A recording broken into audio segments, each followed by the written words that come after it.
ये आकाशवाणी है। प्रस्तुत है कार्यक्रम सुर्खियों में। इसके अंतर्गत सुनिए प्रधानमंत्री आवास योजना ग्रामीण पर चर्चा।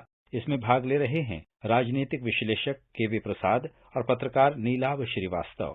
प्रधानमंत्री नरेंद्र मोदी ने अक्टूबर 22 गए शनिवार को उन्होंने एक प्रधानमंत्री आवास योजना ग्रामीण के एक इवेंट में भाग लिया और ये गृह प्रवेशम को नाम दिया गया था। यह मध्य प्रदेश के सतना जिले में हुआ था और वहां पर जो लाभार्थी हैं करीब 4.5 लाख मध्य प्रदेश राज्य के, उनको सर्टिफिकेट्स दिए गए। और इस स्कीम का जो उद्देश्य है वो ये है कि सभी बेसिक जरूरतों से पूर्ण घर देश के हर नागरिक को मुहैया कराए जाए। मध्य प्रदेश की बात करें तो इस स्कीम के अंतर्गत वहां करीब 38 लाख घरों को सैंक्शन किया जा चुका है भारत सरकार के द्वारा, जिसमें से करीब 29 से 30 लाख घर बनाए भी जा चुके हैं। शासन के ऊपर जो खर्च है वो है करीब 35,000 करोड़ रुपए का। इस पूरी स्कीम के बारे में प्रसाद साहब, हमने देखा किस तरह का ये इवेंट हुआ। क्या है ये स्कीम और ये क्या सिटीजन के लिए करती है?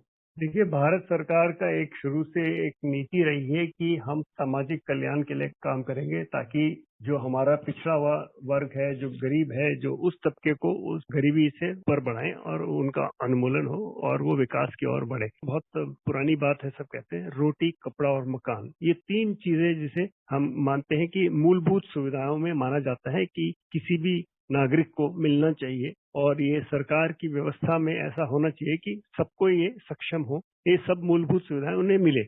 लेकिन अभी भी कई लाखों लोग होंगे जो इन चीजों से वंचित है और खासकर ये दोनों जगह शहर में और ग्रामीण इलाकों में काफी देखा गया है। तो इसको उन्मूलन में तैयारी हुई। अगर ऐतिहासिक तौर में देखा जाए, जब देश का विभाजन हुआ, जो देश में शरणार्थी आए उनके लिए मकान बनने शुरू हुए क्योंकि उनको बसाना था, नई जिंदगी शुरू करनी थी। लेकिन देखा गया कि पिछले कई सालों में जो स्कीम्स तो अच्छी थी, सरकारी योजनाएं तो थी, लेकिन इनके कार्यान्वयन में समस्या आने लगी। यहाँ तक कि कंट्रोलर एंड ऑडिटर जनरल के रिपोर्ट्स में इसमें खामियां पकड़ी गई और उस खामियों पे ध्यान दिया गया। तो 2016 में मोदी सरकार ने ये नए तरीके से स्कीम की कल्पना की। सारी सुविधाएं, सारी मतलब जो एक मूलभूत सुविधाएं हैं, घर हो, पक्का मकान हो, उस मकान में व्यवस्था क्या चाहिए? एक रसोई चाहिए, तो रसोई में क्या चाहिए? आपको कोई खाना बनाने का साधन यानी कि कुकिंग गैस, चूंकि आप स्वच्छता की बात कर रहे हैं, टॉयलेट भी होना चाहिए और स्वच्छ गैस, क्योंकि वरना क्या होता है कि लकड़ी या कोयला जलाते हैं, उससे प्रदूषण की भी समस्या है, उसको निजात पाने के लिए भी समस्या भी।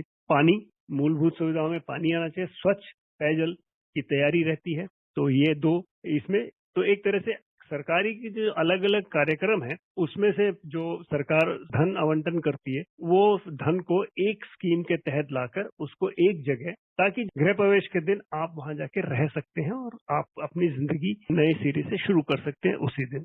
प्रधानमंत्री ने अपने संबोधन में उस बारे में भी बात की कि हमें जो अपना कार्यशैली है, वर्क कल्चर है, उसको चेंज करना है। और साथ ही साथ जब हम किसी भी तरह की गवर्नमेंट स्कीम्स के बारे में बात करते हैं प्रसाद साहब, तो हम देखते हैं कि भ्रष्टाचार का आरोप हमेशा लगता है, लाल फीताशाही का आरोप है, स्कीम्स डिले हो जाती हैं, जो वादा किया गया है सरकार की तरफ से वो पूरा नहीं होता है।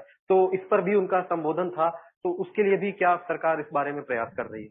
ऑडिट की रिपोर्ट्स में कई खामियां निकल के आई। एक तो ये था कि सरकार को कितने मकान बनाने, इस पे कोई ठीक असेसमेंट नहीं था।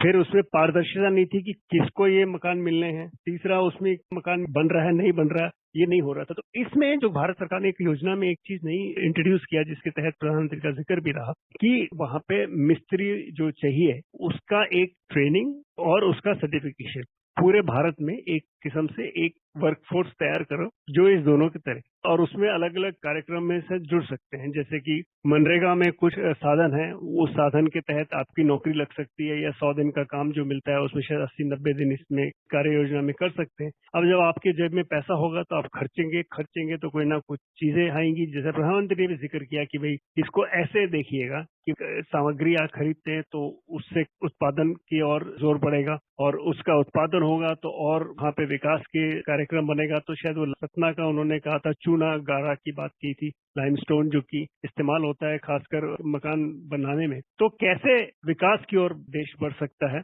एक लेवल पे बहुत मामूली सा लगेगा, लेकिन इसको एक बड़ी दृष्टिकोण से देखें तो कितनी बड़ी आर्थिक एक्टिविटी को ट्रिगर करता है, ये इसका संदेश प्रधानमंत्री जी ने दिया है। साथ में प्रसाद साहब जब वो सतना में जो संबोधन कर रहे थे, उनका ये बहुत स्ट्रेस था और इस पर उन्होंने बहुत मजबूती के साथ कहा कि ये एम्प्लॉयमेंट जनरेशन का भी काम है मेरा इसमें, और ये सरकार ये इंश्योर कर रही है कि जब हम एम्प्लॉयमेंट जनरेशन करते हैं तो सारे स्कीम्स के साथ कुछ नए जॉब्स को भी हम जनरेट करें। इसी से जुड़ा हुआ उन्होंने ये लिंक किया।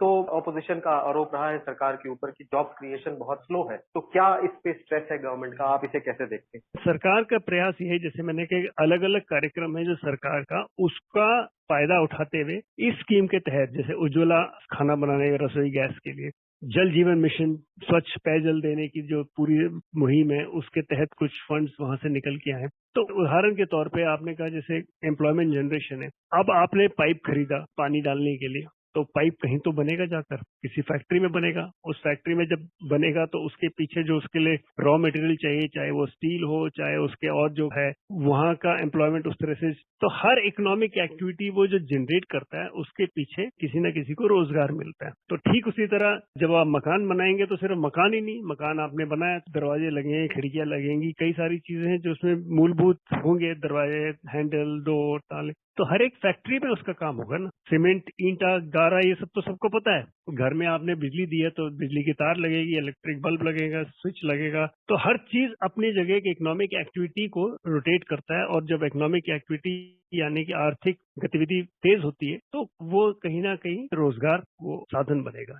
प्रधानमंत्री के उद्बोधन में एक और बड़ा समय पॉलिटिकल मुद्दा भी बना हुआ है। उन्होंने रेवड़ी कल्चर के बारे में बात किया, फ्रीबीज के बारे में, जिसे पॉलिटिकल पार्टीज अपने मैनिफेस्टो में और अपने वादों में घोषित करते हैं जनता के लिए, मगर कई बार वो फलीभूत होता हुआ नहीं दिखता है और ऐसा लगता है कि ये शायद उस एम से नहीं दिया गया है, बल्कि ये एक वोटर को रुझाने के लिए केवल एक कार्यक्रम है और उसके एक घोषणा है और उसके बाद वो कभी इम्प्लीमेंट नहीं होता। तो इस मुद्दे पर भी प्रधानमंत्री ने इस फंक्शन में, इस इवेंट में कहा। प्रसाद साहब, तो इसको किस नजरिए से देखते हैं आप? पिछले कुछ महीने से अगर हम कहें, प्रधानमंत्री जी इस पे आप ध्यान आकर्षण कर रहे हैं देश का, कि जैसे उन्होंने कहा कि मुफ्त में आप बांट रहे हैं रेवड़ी, और ये आपने लोक लुभाने वादे तो कर दिए चुनाव के वक्त, लेकिन उसका कार्यान्वयन होता ही नहीं है। कई बार तो अगर होता भी है तो पूरा नहीं होता, और जहां भी होना होता है उसमें आप धन का आभास दिखता है। अभी हाल फिलहाल में कुछ राज्यों की खबर छपी कि भाई उनके पास पैसा नहीं है वेतन देने को, लेकिन अगर वहां पे कुछ और लोक लुभाने वादे किए गए चुनाव के दौरान, उसको निभाने के लिए कितना और पैसा कहां से लाएंगे,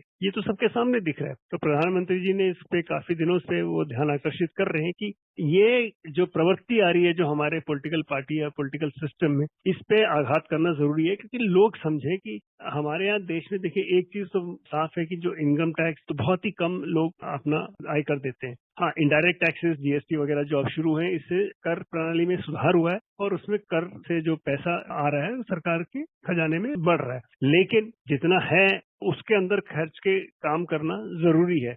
लेकिन सरकार के सामने एक प्राथमिकता है, जैसे मैंने कहा, मूलभूत सुविधाएं। तो चूंकि हम कल्याणकारी योजना में शुरुआत से भारत एक वेलफेयर स्टेट के नाम पे जाना जाता है, जैसे मैंने कहा, रोटी कपड़ा मकान के लिए जो प्रयास किया जाए, प्रधानमंत्री जी ने उसी स्पीच में याद दिलाया कि कितने 80 करोड़ लोगों को मुफ्त राशन का जो फायदा मिलता आया है, वो इसलिए शुरू किया कि कोविड के महामारी के दौरान कितनी परेशान लोगों को अपने घर से या तो दूर रहना पड़ा या घर में ही बंद रहे कुछ लोग, तो उनको बाहर जाने का साधन नहीं था। खासकर जो हमारे डेली वेज अर्नर्स है या छोटे काम करके गुजारा करते थे, उनको समस्या आई, तो उनके घर, ताकि वो 1-2 वक्त की रोटी खा सके, तो वो हमको ध्यान रखना पड़ेगा। प्रधानमंत्री आवास योजना ग्रामीण के बारे में एक और मुद्दा जो प्रधानमंत्री ने भी कहा, और जैसे कि सरकार ने जो विज्ञप्ति जारी की थी, उससे भी हमें पता चलता है कि इसमें स्पेसिफिक स्टेट्स के हिसाब से भी इसकी संरचना ऐसी रखी गई है कि जैसी जरूरत हो क्षेत्र की, उसको भी वैसा ही घर प्रदान किया जा सके। 2016 में जब ये ग्रामीण विकास के लिए ग्रामीण योजना बनाई थी, प्रधानमंत्री आवास योजना,